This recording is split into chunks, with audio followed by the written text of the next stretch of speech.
great improvements that we can make to our playing is to adopt the sixth chord and use this if we're playing anything in a rock and roll or boogie woogie or even blues type style. So what we're going to do is find out firstly what is a sixth chord. And the sixth chord is very simple. We already know what our triad is, so let's take C as a basic example. C is, the triad of C is C, E, G.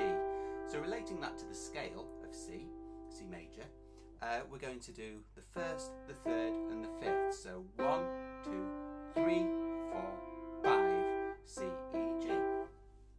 By logical extension, the C sixth chord is just the sixth degree of that same scale added on top. So in this case, 1, 2, 3, 4, 5, 6 is going to take us to A. So we're going to do C, E, G, A. And that lovely sounding chord is a C sixth chord. And we can adopt that with any chord, and it works major and minor. You can put that on top of a minor triad as well, like that. But we're going to stick to major for now because we're going to focus on this rock and roll type rhythm that you can play and that you can use as an accompaniment. So what we're going to do first of all is we're going to identify chords 1, 4 and 5, which in the key of C. 1 is C, 2, 3, 4 takes us to F, and then obviously 5 is the next one up, G, so C, F, G, and we're going to put the sixth degree on them, so C major, C, E, G, A, F major, F, A, C, D, and G major, G, B, D, E.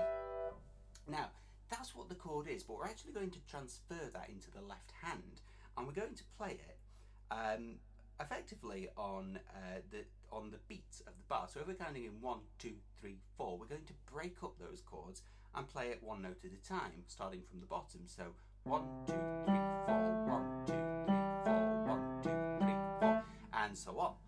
And we're going to do that basically until we just get a feel for the rhythm. And we're going to swing the rhythm. It's going to be a very basic syncopated rhythm, this. And it's a little bit different to a simple rhythm. A simple rhythm being where you count quavers between. So if I were to do a simple rhythm, you'd go 1, 2, 3, 4, and then put the quavers between, like 1 and 2 and 3 and 4. But what we're going to do is we're going to swing it by using triplets. Triplets are 3 for the price of 2, so we're going to fit 3 beats instead of 2 beats between every measure.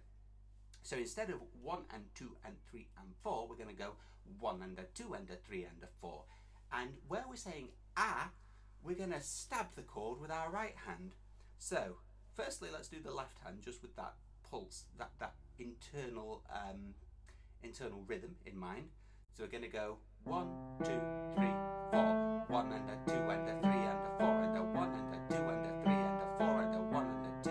And then on the as, we're going to put a stab of the chord. It doesn't have to be the sixth chord, it can just be the standard triad if you want, on the as. So 1 and a 2 and a 3 and a 4 and a 1 and a 2 and a 3 and a 4 and a 1 and a 2. And that's basically your typical rhythm. Now what we're going to do is we're going to basically just muck about with the chord structure. Now if you want to do a very, very standard rock and roll chord progression, basically what you want to do is in this example in C major, where 1 is C major, 4 is F major, and 5 is G major, we're going to go 1, 1, 1, 1, 4, 4, 1, 1, 5, 4, 1, finish on 1. And you might have noticed there, I've also taken down the bass an octave. I've actually moved that down an octave just to give it a little bit more punch. Now, when you've got that mastered, what you can actually do is sort of put another note so that we can sort of go up and then come back down. So, note. So, rising up, top note. Rising up, top note. And it can be one of two things. It can either be a semitone above the sixth, which in this case will give us a lovely seventh vibe, and that will give you something that you're very familiar with your kind of rock and roll and blues type of music. That'll do this. So with C, it'll be C, E, G, A, B flat, and then back down A, G, E. So C, E, G, A, B flat, A, G, E. So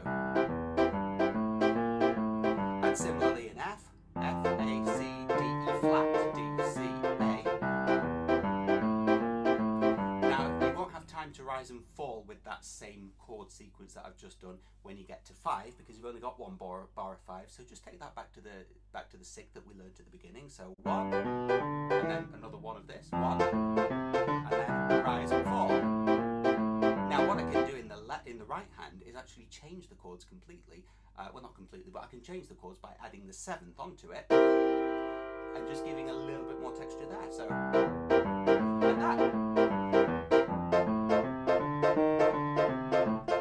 Don't forget though, your inversions, there are as many ways to play that chord as there are chords themselves. So you can play it like that, you can play it like that, so you know. Just whatever works for you. Like that. Because that there, as you might have seen, was minimising my hand movement. So that's what happens if you add the 7th, which is just the semitone above the 6th. But if I replace that with basically octaves of the root, so what I mean by octaves of the root is we're taking the first note that we start on. So with C, E, G, A, I'm starting on the C. So that's the root of that particular chord. E, G, A, and then I'm going to go up to the C, but the octave above. So like that.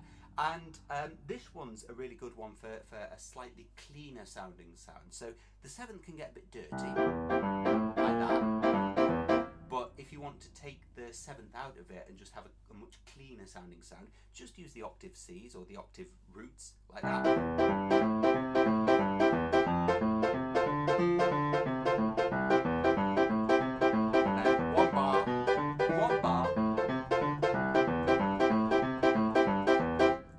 Finish on a 7th. Why not?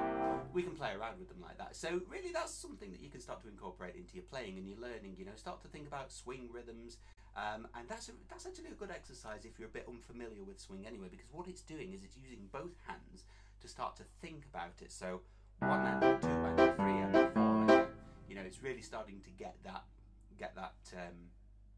counting going inside and really starting to get that swing rhythm recognized. So play around with that, and when you feel confident, you can start to add your own sort of syncopated improvisations based around the chord. So